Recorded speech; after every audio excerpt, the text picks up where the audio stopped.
Have you ever stood before a crumbling ruin in Athens or Rome, perhaps on a sun-drenched afternoon, and felt a shiver, a sense of awe, as if something ancient still lingers, whispering secrets on the wind?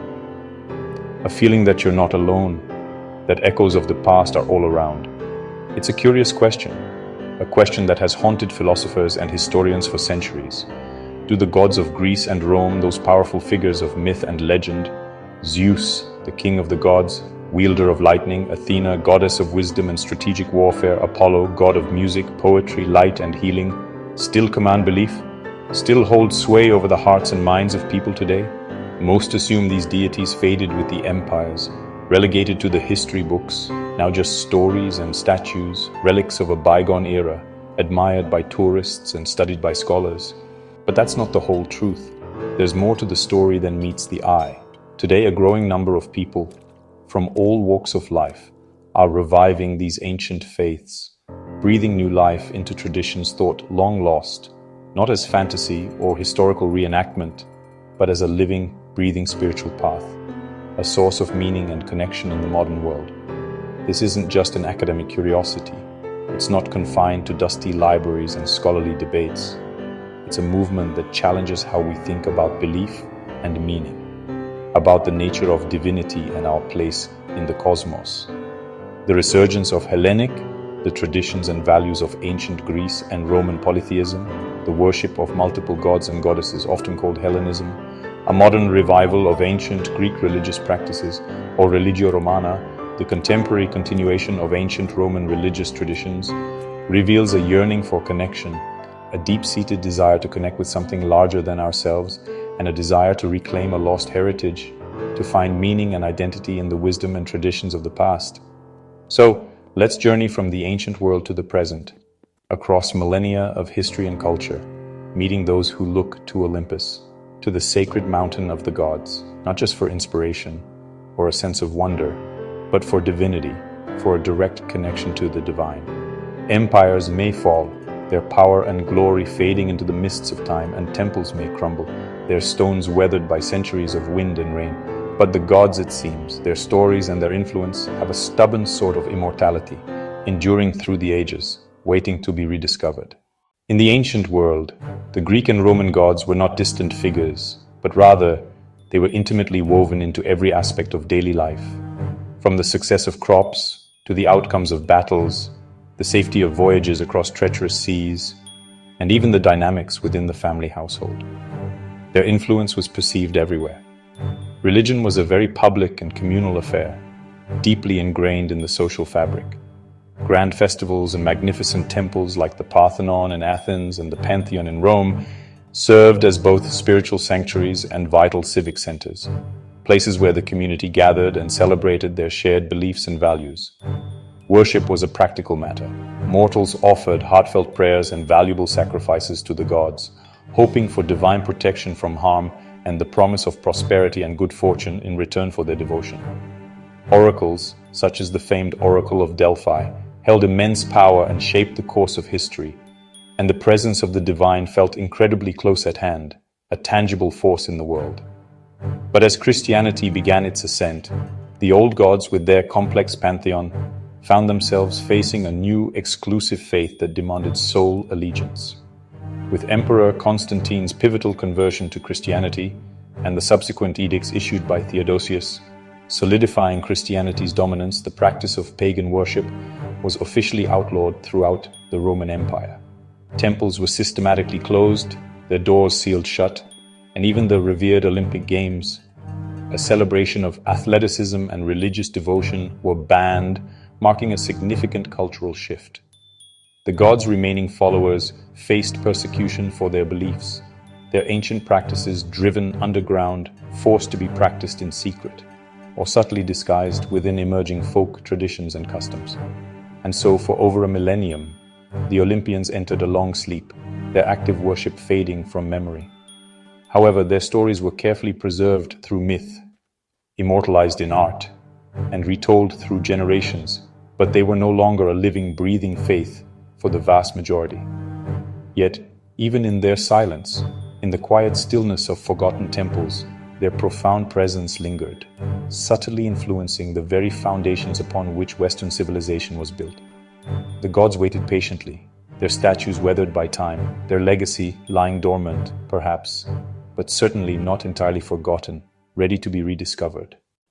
The Renaissance marked a pivotal moment in European history, a time of rediscovery and intellectual flourishing. It reawakened Europe's fascination with the gods, those figures of myth and legend from ancient Greece and Rome. This wasn't a return to ancient religious practices in the traditional sense, not as objects of worship, but as symbols of human creativity and passion. The gods became metaphors for the human condition, representing our strengths, weaknesses, and the full spectrum of emotions. Artists and poets like Botticelli, with his iconic Birth of Venus, and later Keats, revived their stories, infusing them with new meaning and exploring the timeless themes of love, loss, and beauty. They breathed new life into these ancient narratives, making them relevant to a new era. Philosophers such as Nietzsche, centuries later, saw in these myths a profound celebration of life's inherent chaos and untamed beauty. He recognized the power of these stories to inspire and challenge us.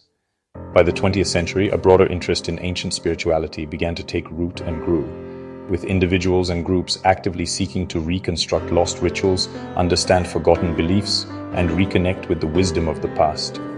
Hellenism, in particular, offered a compelling worldview that elegantly blended logic, artistic expression, and spiritual devotion.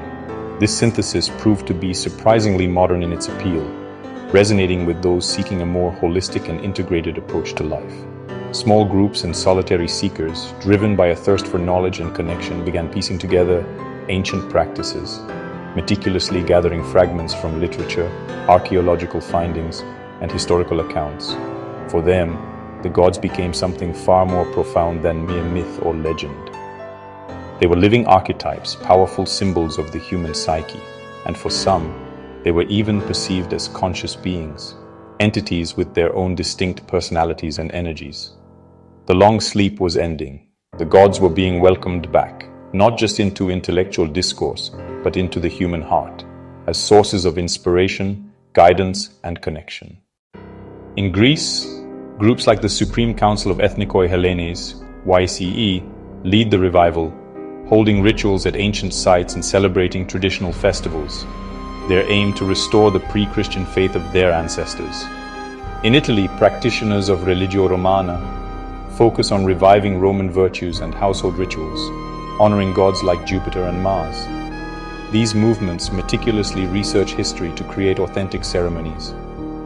The revival isn't limited to the Mediterranean. Vibrant communities exist in the US, UK, and beyond. Organizations like Hellenism in America support practitioners with resources and gatherings.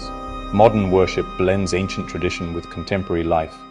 Animal sacrifice is replaced by symbolic offerings, but the core principles endure. These new followers prove the faith is not a relic, but a living, evolving path. Why do people turn to ancient gods in a modern world? For many, it's about a direct personal connection to the divine, no intermediaries required. Hellenic and Roman polytheism empower individuals to form unique bonds with the gods.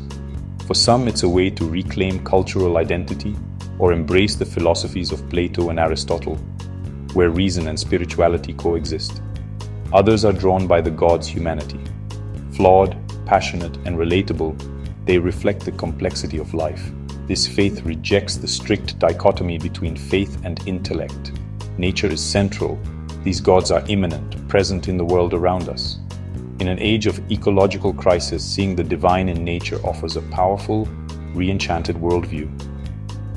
Ancient faith provides a sacred lens for the modern world. Counting modern believers is tricky. Many are solitary, and official data is scarce.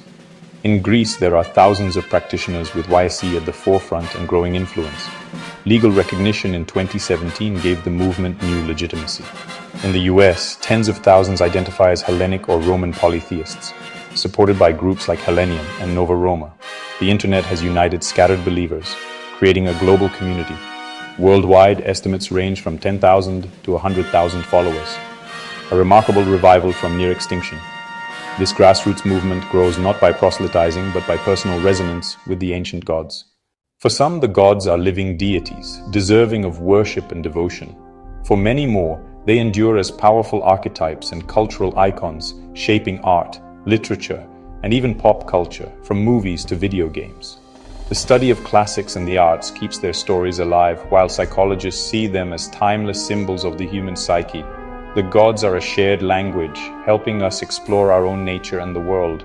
So do people still believe in the Greek and Roman gods? Yes, some as divine beings, others as enduring symbols. Their influence persists, inspiring stories, art, and even the names of planets.